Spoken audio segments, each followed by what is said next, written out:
नमस्कार दोस्तों, स्वागत है आप सभी का निष्काम एजुकेशन पर। इस वीडियो में छत्तीसगढ़ के इतिहास से संबंधित हम महत्वपूर्ण 20 प्रश्नों की चर्चा करेंगे जो कि आपके एग्ज़ाम के लिए बहुत ही इंपॉर्टेंट होने वाला है। तो वीडियो को अंत तक देखिएगा, ठीक है। आप कोशिश कीजिएगा कि इस वीडियो में जो है 15 प्लस क्वेश्चन कर पाएँ, ठीक है। टोटल 20 क्वेश्चन है जिसमें 15 से अधिक आपको बनाना होगा, ठीक है। और आप इसमें अपनी तैयारी को जाँच सकते हैं।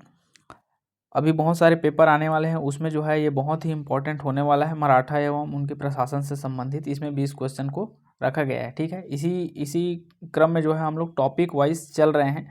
तो टॉपिक वाइज में ये जो है मराठा का क्रम है, ये पहला वीडियो है। इसके बाद कंटिन्यू डेली का डेली जो है वीडियो 9 बजे जो है अपलोड कर दिया जाएगा, ठीक है। रात में 9 बजे जो है वीडियो अपलोड कर दिया जाएगा। आप उसे बिल्कुल वीडियो को देखना ना भूलें, ठीक है। चलिए शुरू करते हैं वीडियो को। पहला क्वेश्चन दिया है यहाँ पर, रघुजी प्रथम के सेनापति भास्कर पंत के छत्तीसगढ़ आक्रमण के समय राज्य का शासन किनके हाथों में था। देखिए यहाँ पर जितना भी क्वेश्चन है वह किसी न किसी एग्जाम में आया हुआ है, उसी क्वेश्चनों को जो है यहाँ पर रखा गया है। इसमें 2-3 क्वेश्चन ऐसे मिलेंगे जो संभावित क्वेश्चन है उसको बना के इसमें डाला गया है, ठीक है। बाकी सभी क्वेश्चन जो है पुराने पेपर में आए हुए हैं। तो यहाँ पर आपके ऑप्शन है रघुजी द्वितीय, रघुनाथ सिंह, भास्कर पंत या मोहन सिंह। आपको बताना है कि रघुजी प्रथम का सेनापति भास्कर पंत जब छत्तीसगढ़ में आक्रमण किया था उस समय हमारे छत्तीसगढ़ का जो शासन है वह किनके हाथों में था। तो आपके पास 4 ऑप्शन है, आप इसका आंसर दे सकते हैं। तो इसका करेक्ट आंसर हो जाएगा option number B, Raghunath Singh, ठीक है। रघुनाथ सिंह इसका करेक्ट आंसर हो जाएगा। चलिए बढ़ते हैं अगले क्वेश्चन पर।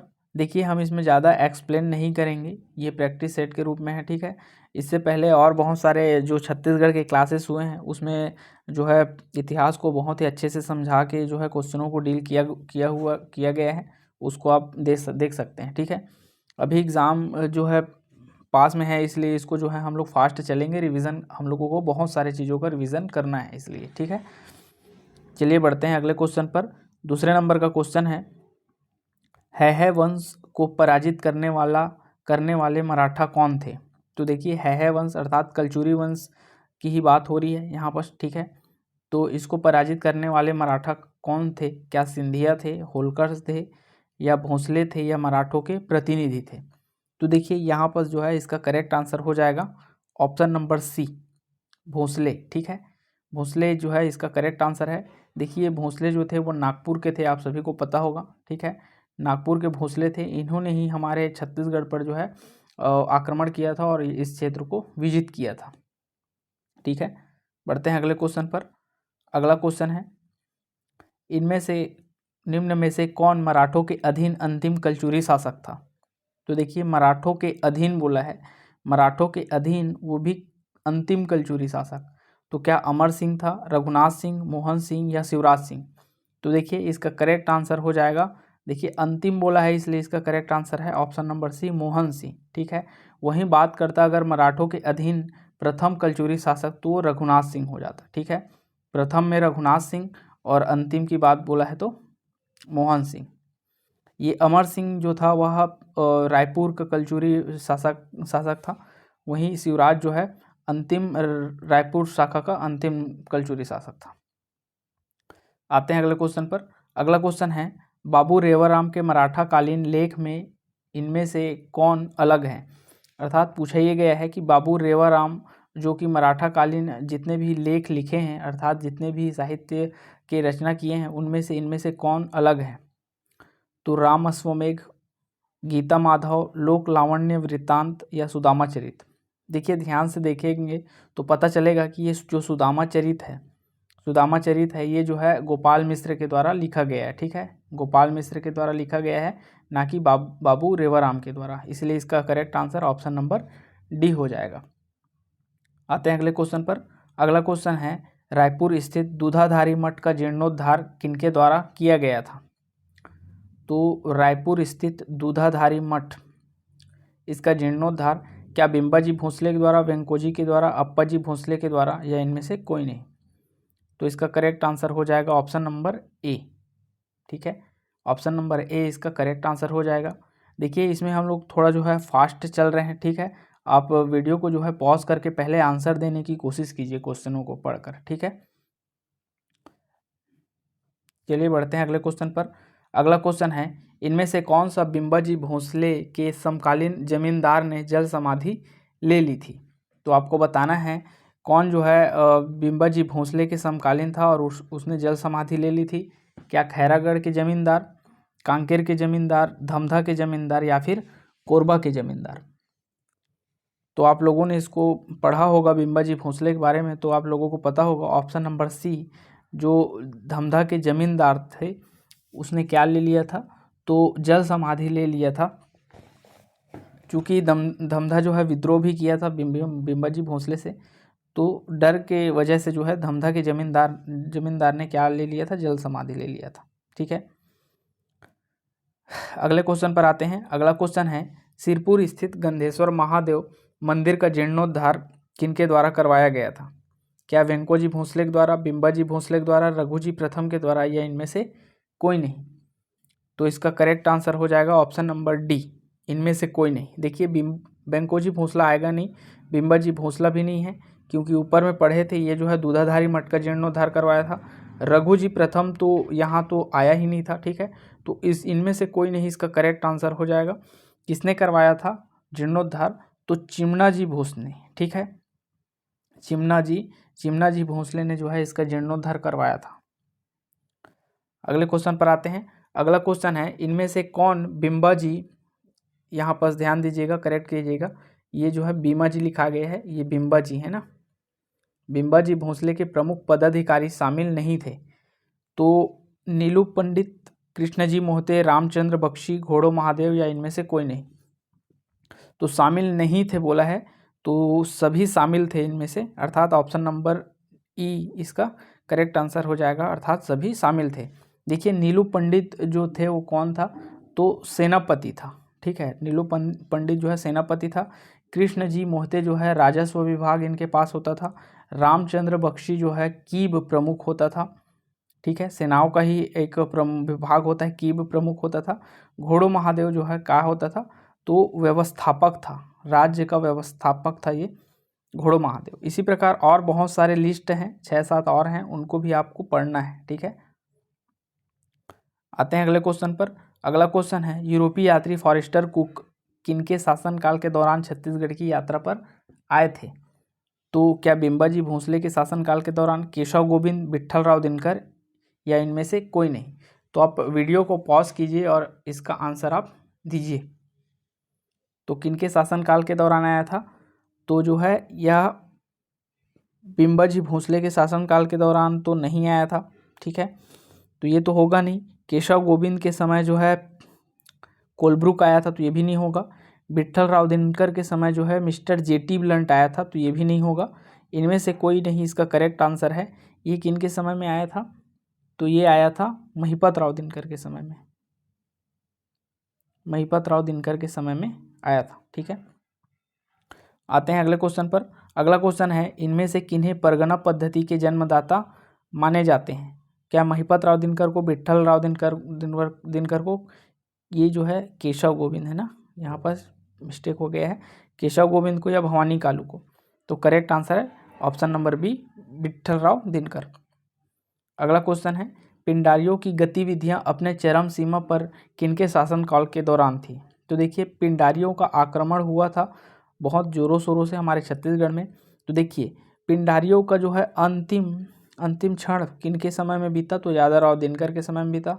वहीं पिंडारियों का जो है प्रथम आक्रमण जो है केशव गोविंद के समय हुआ, और बीकाजी गोपाल के समय जो है अपने चरम सीमा पर था, ठीक है। बीकाजी गोपाल के समय जो है क्या हुआ था, तो पिंडारियों का जो गतिविधि है वो अपने चरम सीमा पर था। तो इसका करेक्ट आंसर हो जाएगा ऑप्शन नंबर सी। बढ़ते हैं अगले क्वेश्चन पर। अगला क्वेश्चन है, छत्तीसगढ़ के प्रथम जिलेदार थे। क्या कृष्ण राव अप्पा थे, गोपाल राव अप्पा थे, महिपत राव दिनकर थे, यादव राव दिनकर थे।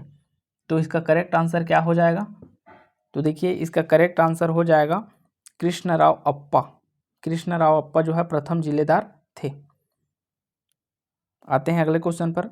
अगला क्वेश्चन है, इनमें से कौन मराठा कालीन भूमि दान के लिए नहीं था, अर्थात ऐसा कौन सा भूमि था, भूमि दान के लिए था जो इनमें से नहीं है ऑप्शन में। तो देखिए यहाँ पर दिया है मोकासा, मोकासा दिया है पहले ऑप्शन में, ऑप्शन बी में दिया है धर्मदाय। ठीक है, ये सब क्या होता था देखिएगा एक बार। ठीक है,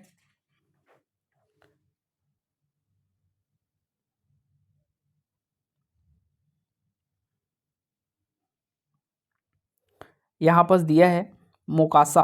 मोकासा मतलब होता था जो ब्राह्मणों को दान में दिया जाता था, वैसा जमीन को बोलते थे, ब्राह्मणों को दान में देने वाला को मुकासा कहते थे।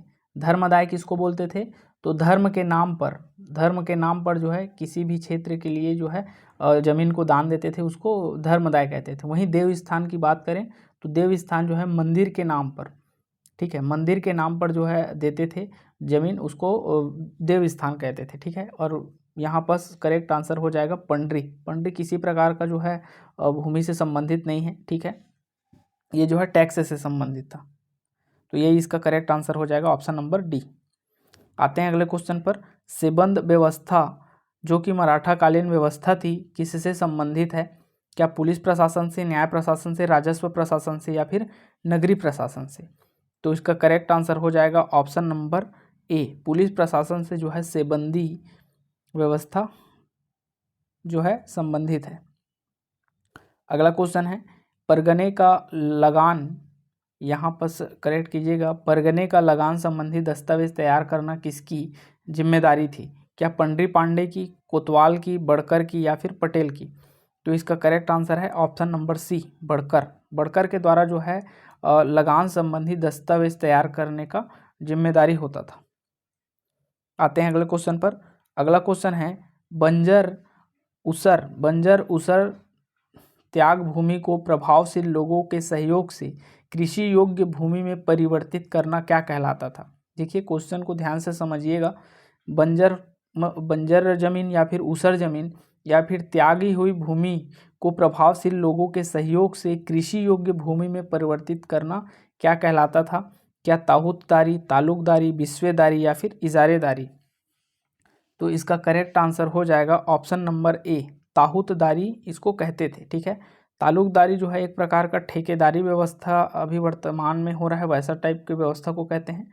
ठीक है, ठेकेदारी व्यवस्था ये जो है बंजर भूमि को है जो कृषि योग्य ताहूतदारी के तहत बनाते थे। ये बिस्वेदारी और इजारेदारी जो है स्थायी बंदोबस्त से संबंधित है। आते हैं अगले क्वेश्चन पर।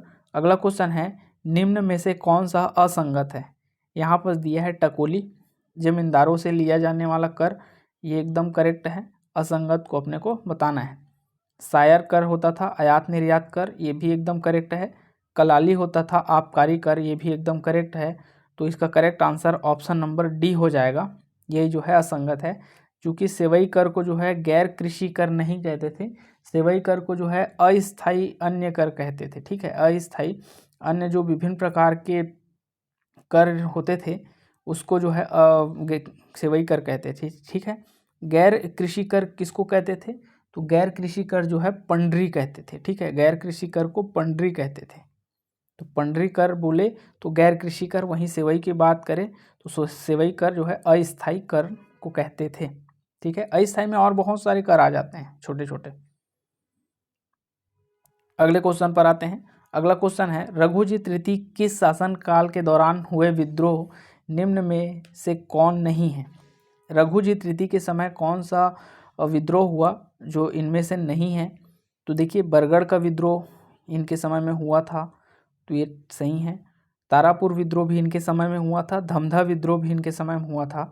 वहीं परलकोट विद्रोह जो है नहीं हुआ था इनके समय में, यही आपका करेक्ट आंसर है। देखिए परलकोट विद्रोह जो है 1825 में हुआ था और 1825 में जो है रघुजी तृतीय तो आए ही नहीं थे। ठीक है, तो ये आपका करेक्ट आंसर हो जाएगा। अगले क्वेश्चन पर आते हैं। अगला क्वेश्चन है छत्तीसगढ़ में डाक तार व्यवस्था का प्रारंभ किस ब्रिटिश अधीक्षक के कार्यकाल के दौरान हुआ। क्या एडमंड के समय में, एगन्यू के समय में, सैंडिस के समय में या फिर विल्किंस के समय में। तो इसका करेक्ट आंसर है ऑप्शन नंबर सी, सैंडिस के समय में जो है छत्तीसगढ़ में डाक तार व्यवस्था का शुरुआत हुआ। ठीक है, और प्रथम डाकिया या फिर पोस्ट मास्टर बोले तो कौन था, स्मिथ था। ठीक है, स्मिथ था प्रथम पोस्ट मास्टर। बढ़ते हैं अगले क्वेश्चन पर। इस वीडियो का अंतिम क्वेश्चन है, किनके किसके किस किसने किसने ये किनके होगा ना, किनके किनके द्वारा पटेल पद को समाप्त कर गोटिया पद को स्थायी यथावत बनाए रखा। अर्थात पटेल पद को जो है समाप्त कर दिया था और गोटिया पद को जो है यथावत बनाए रखा था। तो ऐसा कौन सा जो है अधीक्षक था? तो क्या एडमंड था, बिट्टराव दिनकर था, सैंडिस था या फिर मिस्टर एगन्यू था? तो आप सभी को पता होगा मिस्टर एगन्यू के द्वारा जो है ऐसे बहुत सारे अच्छे अच्छे काम किए गए जो अभी उल्लेखनीय है। ठीक है, तो इसका correct answer option number D हो जाएगा। ठीक है, तो इस प्रकार जो है 20 क्वेश्चन जो कि बहुत ही इंपॉर्टेंट है। देखिए ये किसी न किसी एग्ज़ाम में आया हुआ है इसलिए इम्पॉर्टेंट हो जा रहा है। ठीक है, तो आप इसको जो है एक दो बार और रिवाइज करके देखिएगा तो आपको जो है पेपर में बहुत ही मराठा काल से जो है इससे फंसने के चांसेस हो सकते हैं। ठीक है, क्वेश्चनों के। चलिए मिलते हैं हम अपने अगले वीडियो में।